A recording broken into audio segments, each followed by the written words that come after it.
form of music they say has disturbing satanic overtones.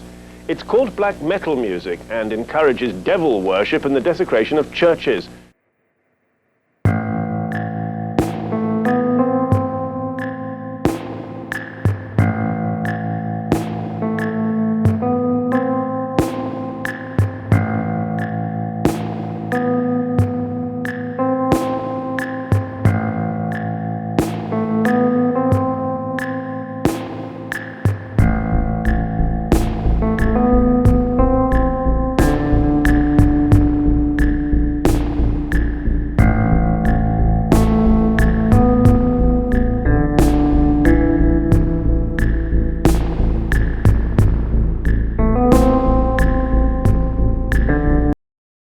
Black metal has become one of the most talked about, controversial subgenres over the last few decades. Its history is so long, rich, and confusing that even trying to dissect the genre as a whole is a task that many music journalists have failed at.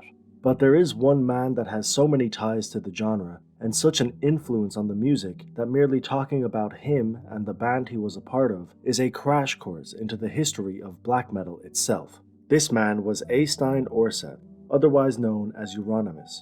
He was the co-founder of the Norwegian band known as Mayhem, a notorious group that had an intense influence on the scene as a whole, and he perfectly encapsulated the absolute insanity that some of these black metal icons took part in. His extreme antics, nihilistic nature, and abrasive persona made him stand out like a sore thumb in a genre that was already pretty intense to begin with. All of these elements would eventually combine to a shocking conclusion in 1993 when Euronymous was killed by his own bandmate. But we have about 1,000 other crazy things to talk about before we get to that point. So strap in and join me as we have a look at the insane life of one of black metal's biggest icons.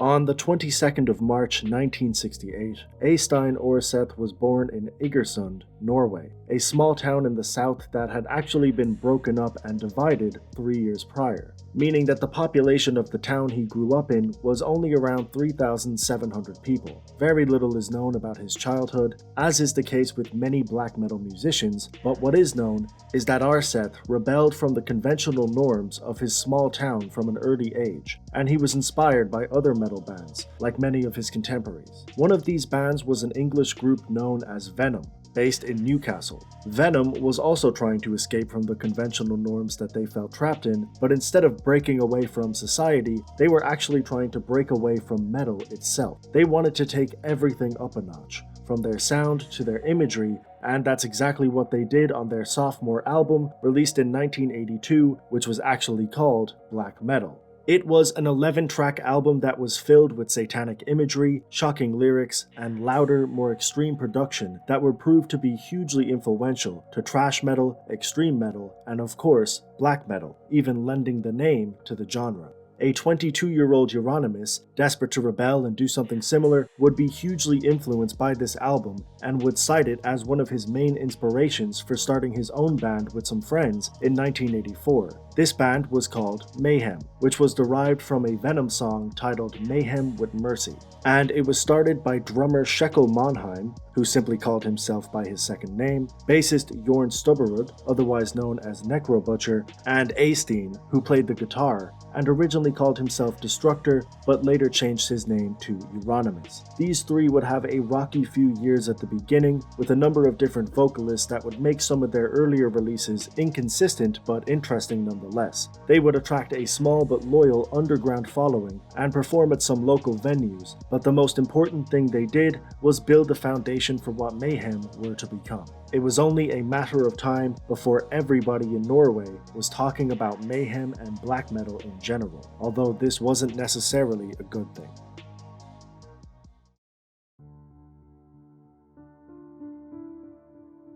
In the beginning, Mayhem performed covers of songs by groups that they were inspired by. In an interview with Necrobutcher, he claims that they were essentially learning the instruments as they went and that their sound was closer to punk than to metal. They had not yet found their dark sound, and this boils down to inexperience and their vocalists. On their first demo, Euronymous was their lead vocalist, but after it was released, they decided to search for some session vocalists to improve their sound. The two that they found were Eric Billy Norheim, otherwise known as Messiah, and Sven Erik Christensen, otherwise known as Maniac.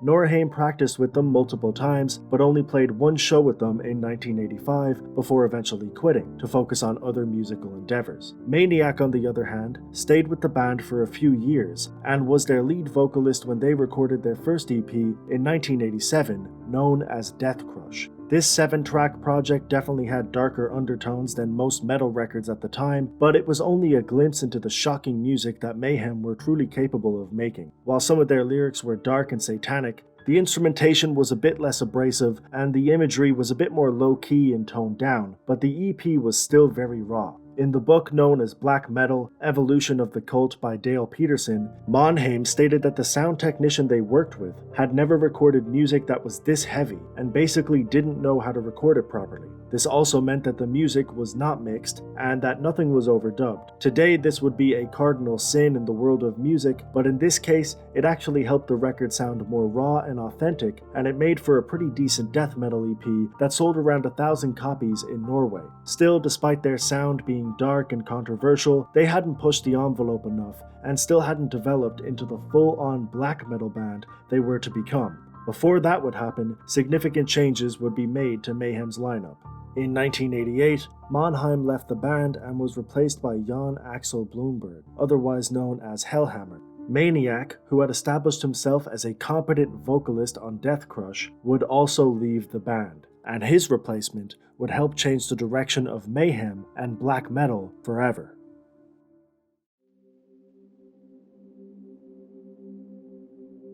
In 1986, an introverted 17-year-old from the south of Stockholm, Sweden, started a band known as Morbid. This man was Per Pelle Olin, otherwise known by his pseudonym Dead. Morbid only released one demo with Dead, known as December Moon, released in 1987, but this was more than enough to showcase the potential that Dead had as a vocalist. His voice was dark and menacing, even at 18 years old, and even though this 4-track project was basically a raw experiment as opposed to a polished piece of work, it was more than enough to show what Dead was capable of doing.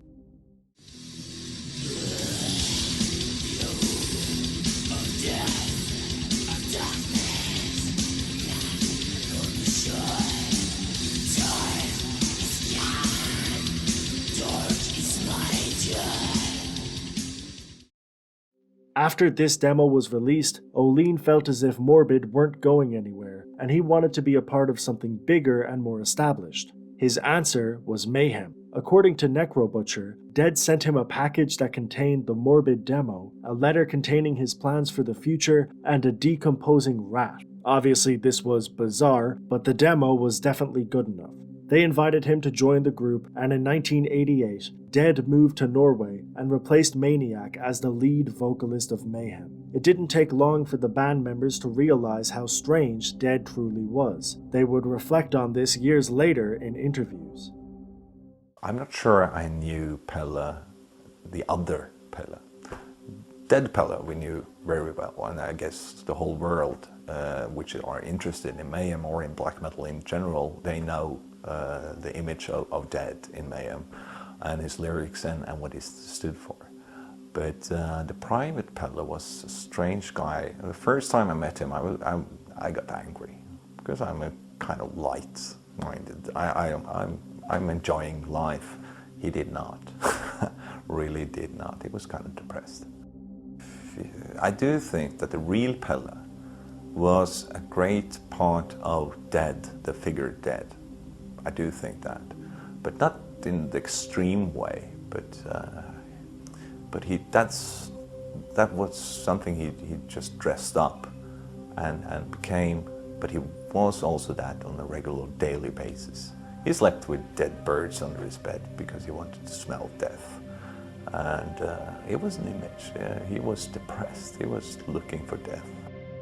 Regardless of how morbid and strange he was, his talent and intensity as a vocalist was undeniable, and his dark image played a big part in transforming, or at the very least, emphasizing Mayhem's aesthetic and sound. By the time Mayhem entered the stage with Dead for the first time in 1990, their image had become darker and more intense. A lot of this boiled down to who Dead was as a person. As stated previously, he was obsessed with the idea of death, and because of this, he would harm himself on stage and around his friends. His bandmates and friends did not like this and were understandably concerned, but Euronymous was fascinated by Dead and his antics and encouraged this kind of behavior to continue. According to the people who knew both Dead and Euronymous, they got on each other's nerves quite a bit. There were stories that they would torment each other, fight with each other, and there was even a bizarre claim that Dead had stabbed Euronymous while they lived together. A lot of these claims are difficult to prove, but the rumors and stories tell us that these two did not get along, and that Euronymous was usually the main aggressor in their disputes. It got to the stage where Euronymous was egging Dead on to take his own life, an idea that he would unfortunately follow through with.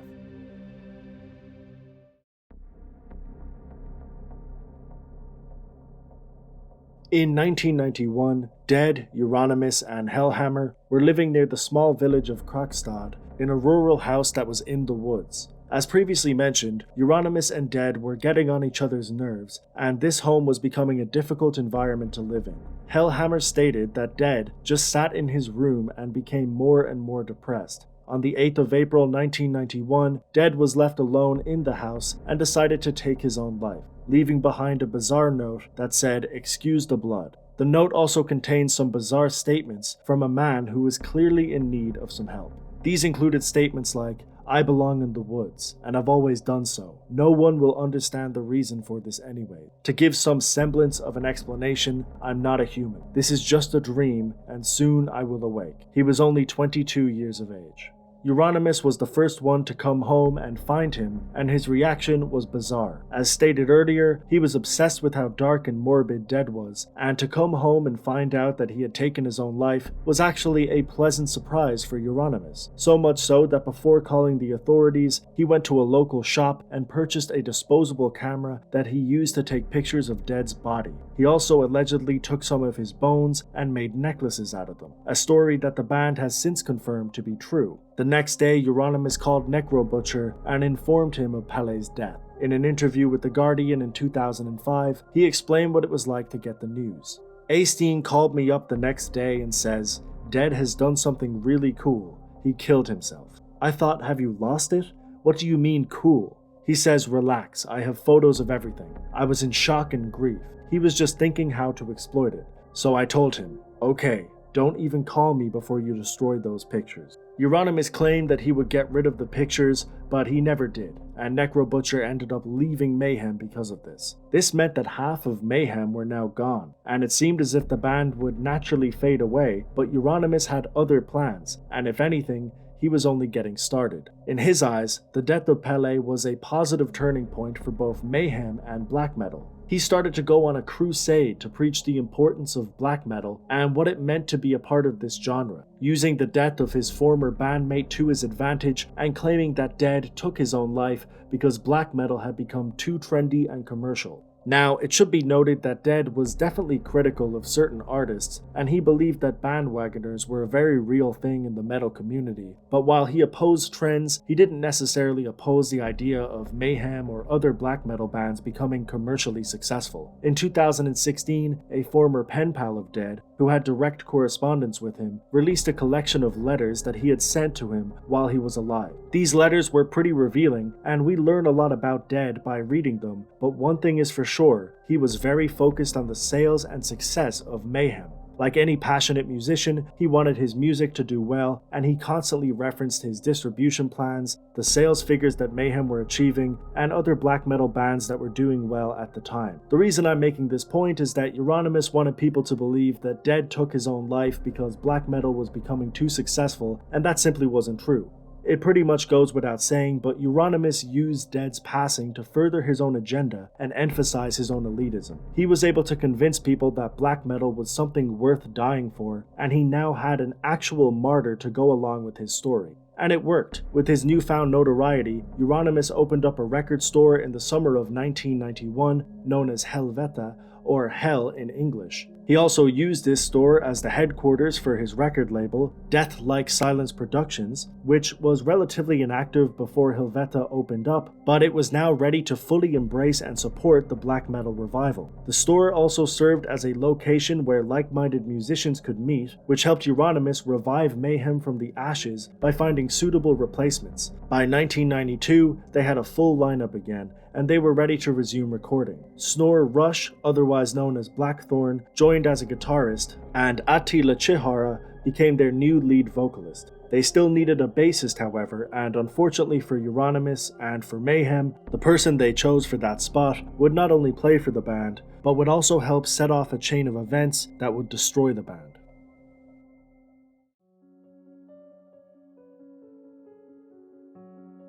In 1991, an 18-year-old known as Varg Vikernes created the one-man group known as Burzum. A year later, in 1992, he released a self-titled project under that name, and it was clear from the get-go that Varg was an exceptionally talented, well-rounded musician who at 19 years of age was crafting some of the best atmospheric black metal of his time. At this stage, Euronymous had created what was described as a black metal inner circle, and he was the de facto leader of it.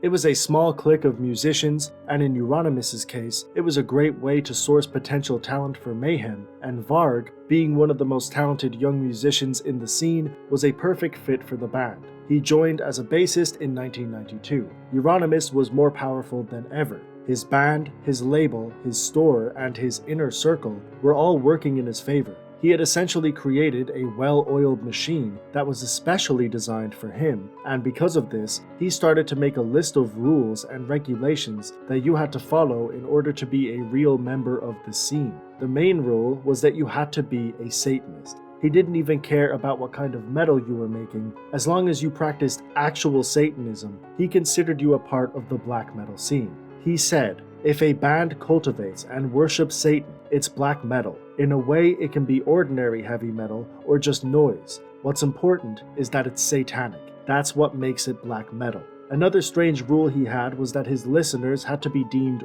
worthy to listen to Mayhem's music. In multiple interviews, he talked about listeners who were unworthy and therefore should not listen to black metal. Det jævla stor etterspørsel etter skiva da, og den har jo gått for opp til 1500 kroner på svarte markedet.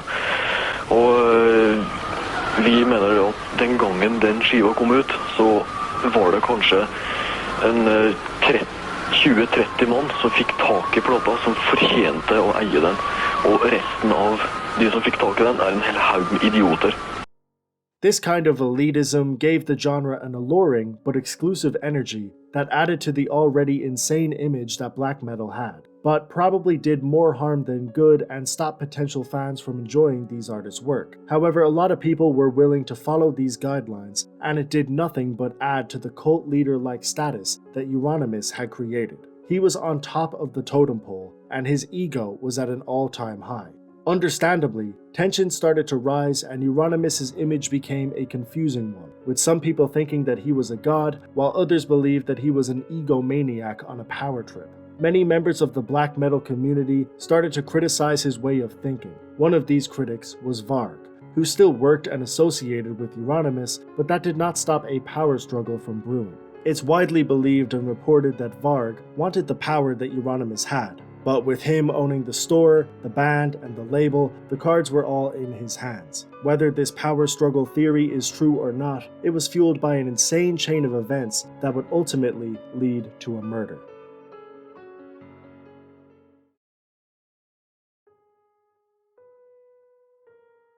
It's not surprising that black metal wasn't the most commercially successful genre of music in the early 90s. The exclusive nature and the abrasive sound made it a difficult genre to be a part of, and in the eyes of some of the musicians, the only way to really promote it was to embrace this stereotype further and generate enough controversy so that journalists would write about black metal. According to a blog that Varg wrote in 2004 while he was in prison, he hatched a plan with Euronymous to promote the Helvete store and attract more fans to the genre. Under his pseudonym, Varg gave an interview to a Norwegian newspaper, and in it, he claimed that he was responsible for the burning of a church and that he had killed a man in the town of Lillehammer. In 1992, almost a dozen churches were burned down in Norway, and in many cases, the culprit was still a mystery. On top of this, a man actually was murdered in 1992 in Lillehammer, but this was done by another black metal musician known as Bard Faust. That did not stop Varg from taking credit for these crimes, at least anonymously. This interview served as a confession that members of the black metal community were responsible for these church burnings, and the intention was to make the interview as provocative as possible so that it would promote black metal to the masses. Well, it essentially worked. A media spotlight was now on the genre, but there was also a target on their heads. Varg was quickly arrested under suspicion of committing these crimes, along with other members of the black metal community, and allegedly, Euronymous' parents told him to shut down the shop as to avoid any unnecessary attention, meaning their misguided attempt at some free promotion was essentially an utter failure. Varg was eventually released in March of 1993, and at this stage, he was essentially done with Euronymous. They had already had a dispute about money a year prior, and this was the tip of the iceberg. He explains his growing dislike for Euronymous in the same blog post that he wrote about the interview. Euronymous had made a complete fool of himself by closing down the shop, and most of us agreed that he was a damn wimp and an idiot. I was angry at him for not taking advantage of the situation, which was why I had done that silly interview in the first place, and I didn't want anything more to do with him. As far as I was concerned, he didn't exist anymore. For some months, this dislike for Euronymous spread in the metal scene as more and more people understood what a moron he was, and he blamed me for all of this and started to hate me. He believed it was my fault that people lost their respect for him. In a sense, he was right, as I certainly didn't keep my opinions a secret, but I think he brought that upon himself. He was simply disclosed by the way he reacted to the heat. He had made a fool of himself. Further, when the media wrote all that crap about me, it made him feel less important. Suddenly, he was no longer the main character in the hardcore metal scene. As he saw it, that too was my fault. According to Varg, Euronymous was so angry that he hatched a plan to kill him, and when Varg caught wind of this, he wanted to confront Euronymous and put this behind him. They had a contract that Varg needed to sign, and Euronymous invited him to meet him in person. Instead of setting a time and a place, Varg just drove to Oslo unannounced with Snorre, the guitarist from Mayhem at the time. When they arrived at the apartment, an insane series of events unfolded, and there are multiple different accounts of what happened, so for the sake of being fair and thorough, we'll run through the different possible scenarios. First, there is Varg's retelling of the night, which he wrote about in this blog post, but he also did an interview where he essentially recounts a similar scenario. The only reason he had to contact me was a contract between Bursum and his label. So he sent me the contracts and wanted me to sign them, and he wanted to meet when we were signing them. Okay? There's no reason to wait. Let's just go to Oslo and get done with it. So I drove to Oslo. But of course it takes some time to get to Oslo. You know, it's 500 kilometers of bad roads and mountains, you know, so it took some time to reach. I think we were there in 3 o'clock or maybe 4 o'clock. So he was sleeping. I told him, well, I don't care if he's sleeping, just open the door. And he opened the door, which is rather strange, really. You know, he just opened the door, and even though he had plans to kill me, and when he had this beeper, you know, and when I got up in the apartment, he panicked, because, you know, he probably, you know, he had plans to kill me. I was aggressive, you know, so he panicked. He attacked me. He kicked me in the chest. I just threw him to the ground, a bit stunned, really, because, you know, he attacked me. You know, I didn't expect it at the time. And I was stunned for a while. He was just sitting on the floor, and suddenly he got up, trying to get to his knife in the kitchen. And I thought, well, if he's going to have a knife, I'm going to have a knife. So I had a pocket knife this small pocket knife. I got it up and prevented him from getting into the kitchen, so he didn't manage to get his knife. And then he started to run off towards his bedroom, where we kept the shotgun that Dad shot himself with, as well as electroshock pistol. It's turned out later on that he didn't have any of these things in the bedroom, but I believed it at the time. And that is the reason I followed him. And instead of going into the bedroom, he just left the building, really. He just started to run down the stairs. And I followed him and managed to stop him. And of course, I had a friend with me, actually the guitarist of Mayhem. And of course, he was rather shocked. And I waited, because I didn't know how he was going to react. He was the guitarist in Mayhem. So for all I knew, he could attack me as well. Maybe they planned it, Get a bit paranoid in situations like that. So I just waited for what's going to happen. I just waited. Also was on the floor. He broke a lamp on the wall, so he was swimming in glass fragments with only his underwear, so he was rather bloody. And this other guy just ran past me. And of course, I understood that he's not a part of it. So I asked him, "Are you okay?" And he just ran off. And then I remember that he had my car keys. And I had blood all over myself, and Åset got up and attacked me again. So I finished Åset off. I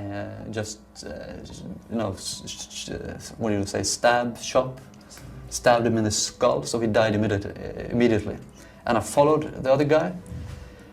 He ran to the car. So I managed to calm him down. He gave me the car keys, I opened the car. And we drove back. So in this situation, Varg is essentially pleading a form of self-defense, but it's important to note that in the blog post, he admits that Euronymous attempted to run away multiple times and that he was angry at his cowardly behavior. I gave chase, stabbed him, and was a bit surprised when he ran out of the apartment instead. It made no sense to flee, and it made me angry to know that he had started the fight, but the moment it didn't go his way, he decided to flee instead of fighting like a man. Such is always something I have disliked strongly. He had showed his intention to kill me, and even though he was no longer a direct threat to me, there and then, I did not feel any bad for killing him. His cowardice had made me angry, and I saw no reason to let him live. Not when he had showed his intent to kill me. Had I let him live, I would only let him have another attempt at my life later on. This blog post made the self-defense theory more difficult to justify, and it's important to remember that this is coming from the man who actually committed the murder, which is obviously a very biased source. What's important about this blog post and Varg's confession in general is that he claims that he was the only person responsible for the death of Euronymous and that he had no original intention to kill him. This is a vital piece of information because the other account of this night is wildly different. Both Varg and Snor were eventually arrested for the murder of Euronymous, and the police wanted a confession from both of them. At first, Snor denied having any involvement in the crime, but eventually he changed his story and he admitted that Varg had planned to kill him all along and that he persuaded Snor into being an accomplice. This is the story that the jury bought, and Snor was sentenced to 8 years in prison, while Varg was sentenced to 21 years in prison, a sentence that included charges for arson, as he was also convicted of multiple church burnings that happened a year prior. The answer probably lies in between both of these stories, and it wouldn't be surprising if there was indiscrepancies and inconsistencies in both of these accounts. By the sounds of it, Snor was probably in the wrong place at the wrong time, but Varg's self-defense claim is also quite flimsy when you zoom out. But the result was the same. Euronymous was dead, and the black metal community and Mayhem would never be the same again. It was a sad tale of ego, power, and what it all ultimately leads to, death.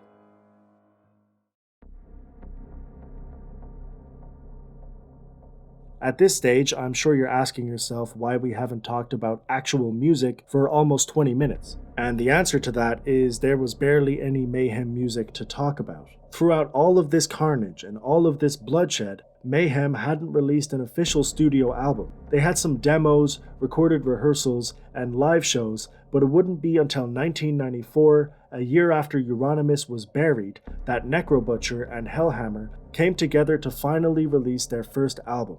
De Mysteries Dom Satanos, a Latin phrase that means about the mysteries of the Lord Satan, a strangely fitting name given the circumstances. This may have been the best thing that Mayhem ever made, and it was one of the most culturally significant and important black metal albums of all time. It was dark, fast-paced, well-crafted, and thought-provoking. It was the culmination of 7 years of absolute insanity, and it had a baffling lineup. Almost everybody we talked about had a part to play on this album. Hellhammer supplied the drums, Attila Chihara was the vocalist, Dead and Necro Butcher were credited writers, Varg was the bassist, and Euronymous was the guitarist. After everything that had happened, after all of the fights, the insults, the suicide, and the murder, they were all together for a final time. Mayhem are still active today, with Necro Butcher being their only original member left, but nothing would top this album. It was truly a phenomenon, and it's one that I highly recommend you listen to.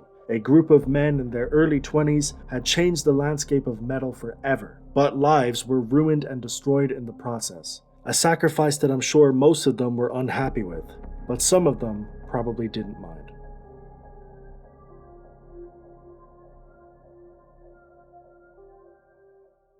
And that is it for this episode of Morbid Musicians. Thank you very much for watching. I hope you enjoyed. What a wild ride that was. As always, I'll be leaving a document linked down below entitled The Mayhem Document, where I have sources and footage and music and everything that I used to make this video possible, so make sure to check it out. On top of that, I will be leaving another playlist linked down below titled The Black Metal Playlist. I am not well versed in the genre at all, I can tell you that for sure, but these are the songs that I listened to while making the video, and they were definitely very interesting. Obviously, these videos take a lot longer to make, as I'm always saying, but over on my second channel, D Burke, I'm posting list-based videos pretty much every week, so if you want to go check that out, you can. Also, my Twitter and my Instagram are the best places to follow me for updates about the channel, specifically my Instagram story, where I post updates and behind the scenes and things of that nature. But like I said, that is all for now. As always, until next time.